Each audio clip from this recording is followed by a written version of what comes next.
Halo teman-teman YouTube, ketemu lagi. Halo, gimana kabar? Semoga dalam keadaan sehat-sehat ya. Di masa pandemi ini jangan lupa pakai masker kalau kita keluar rumah.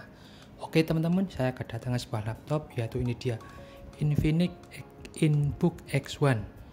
Laptop ini dibeli di toko online dengan harga Rp6.200.000, dimana laptop ini termasuk murah karena memakai Core i3 generasi ke-10. Ini dia speknya yang tertulis di boxnya, dengan RAM 8GB, storage-nya SSD 256GB, dan dengan OS-nya Windows 10 Home Edition. Nah, dengan ini teman-teman bisa jadi acuan bahwa laptop ini cukup murah.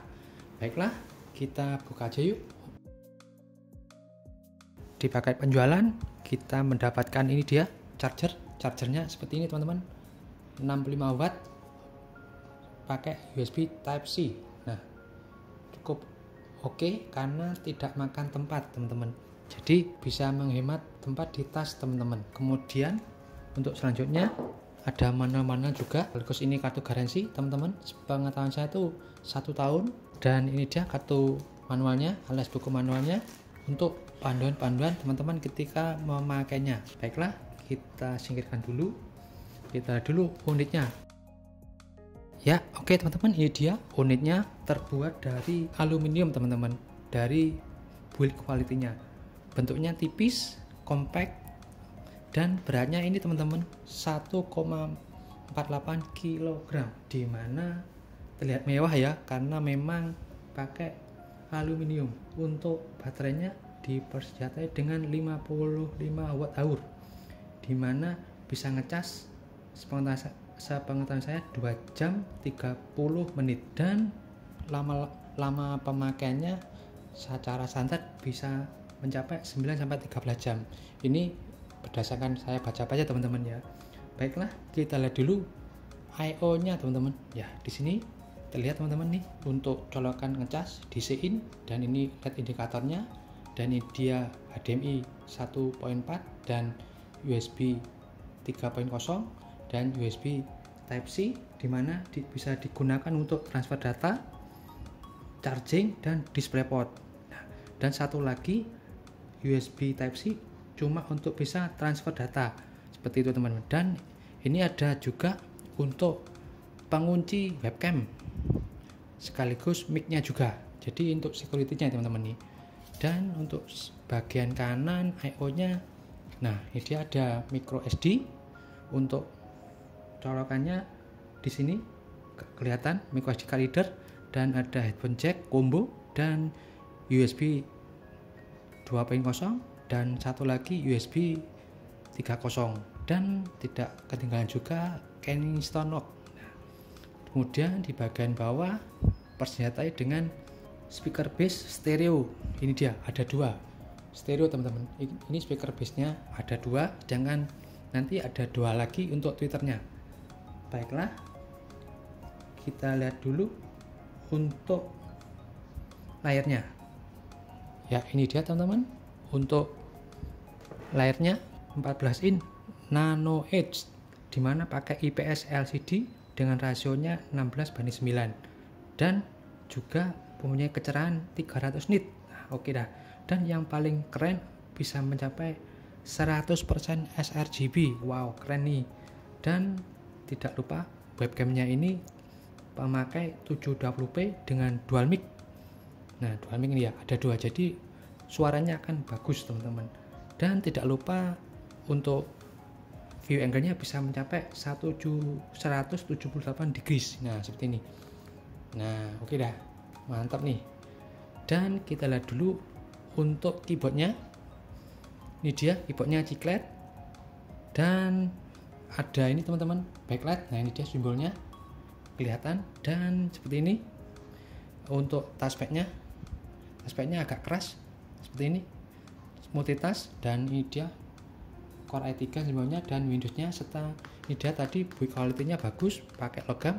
Dan yang kurang bagus bagi saya adalah keyboardnya ini terlihat murah, itu aja. Dan tidak lupa tweeternya ada di sini teman-teman, ada 2, jadi supaya keras suaranya. Oh, main bagus ini. Ditambahkan juga fitur DTS, ini dia. Dan tombol on off nya ada di sini.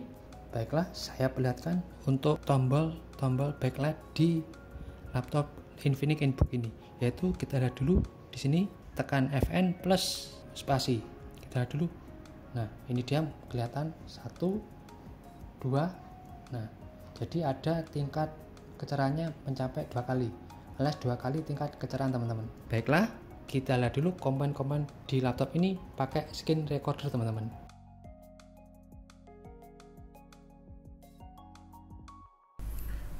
Ya teman-teman, pindah ke sini. Setelah saya setting Windows 10 dan setelah saya konekkan ke WiFi, ternyata dapat notif untuk upgrade ke Windows 11, dan saya upgrade ke Windows 11 supaya up to date.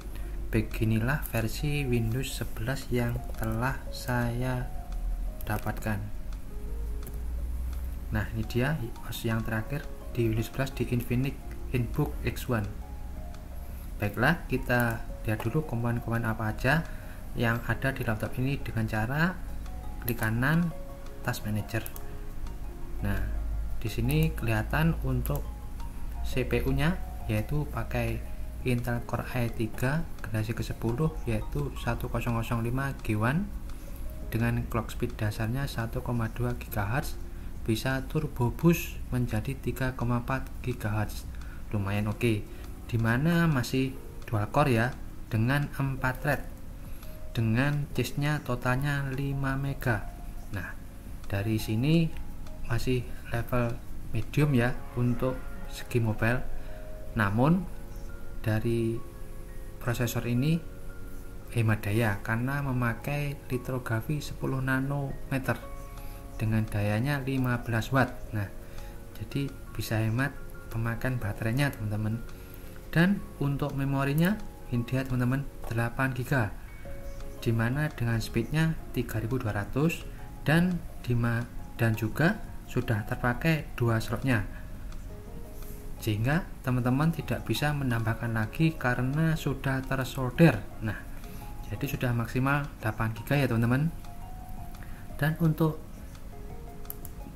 SSD nya ini dia 256 GB, dimana saya tadi sudah sempat tes untuk read and write nya pakai Crystal Dismark, yaitu ini dia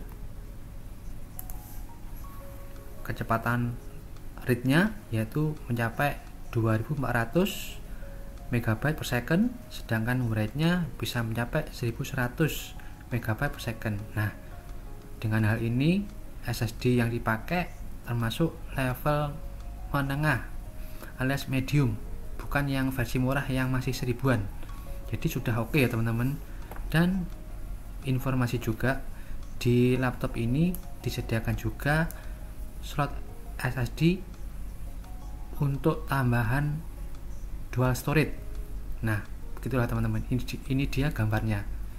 Jadi teman-teman bisa menambahkan SSD lagi pakai SSD M.2 SATA maupun SSD M.2 NVMe. Jadi sudah combo banget laptop ini, sehingga bisa menambahkan 2 storage. Sudah oke ya, di harga murah dapat fiturnya banyak. Kemudian untuk wifi nya ini dia teman-teman, Intel Wireless AC. Nah, AC ini pengetahuan saya masih wireless wifi nya versi 5 ya. Kalau versi 6 pengetahuan saya juga sudah pakai AX, itulah identitasnya. Tidak tahu nih kenapa kok masih Wi-Fi 5 tidak Wi-Fi 6. Kemudian untuk GPU nya ini dia teman-teman, pakai Intel UHD grafik, dimana untuk speknya ini pakai grafik base frekuensinya sampai 300 MHz, sedangkan untuk maksimal grafik dinamik frekuensinya mencapai 300 MHz. Lumayan oke. Namun untuk info aja, saya baca-baca referensi bahwa laptop ini bisa untuk gamingnya salah satunya yang saya sebutkan ya teman-teman, ini dia Genshin Impact setting 720p lowest bisa mencapai 55 sampai 60 fps, sedangkan PS 2021 setting 720p low bisa mendapatkan 5-60 fps. Dota 2 720p 580 fps yang didapatkan.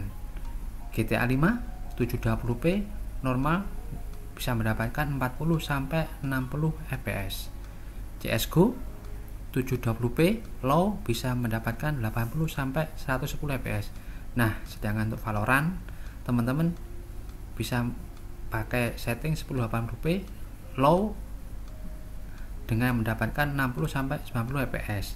Nah, dari sini teman-teman bisa game walaupun di laptop murah meriah seperti ini. Baiklah, seperti itu teman-teman info dari komponen-komponen laptop ini. Kita kembali ke kamera.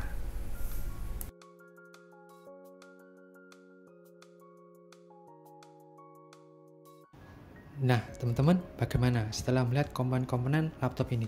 Lumayan oke di harga Rp6.200.000. Nah, dengan ini saya bisa memberikan kelebihan-kelebihan dari laptop ini, yaitu yang pertama, layar Nano Edge Full HD dengan dukungan 100% sRGB. Nah, ini menjadi nilai plus di harga 6 jutaan karena sangat susah ditemui. Kemudian yang kedua, keyboard backlight, dimana juga sangatlah keren di laptop ini. Yang ketiga, material di laptop ini pakai aluminium sehingga terlihat elegan dan mahal. Didukung pula dengan bobotnya yang ringan 1,4 kg. Nah, bagus. Dan yang keempat, yaitu adanya SSD tambahan, alias teman-teman bisa menambahkan SSD lagi di laptop ini sehingga bisa menjadi 2 storage.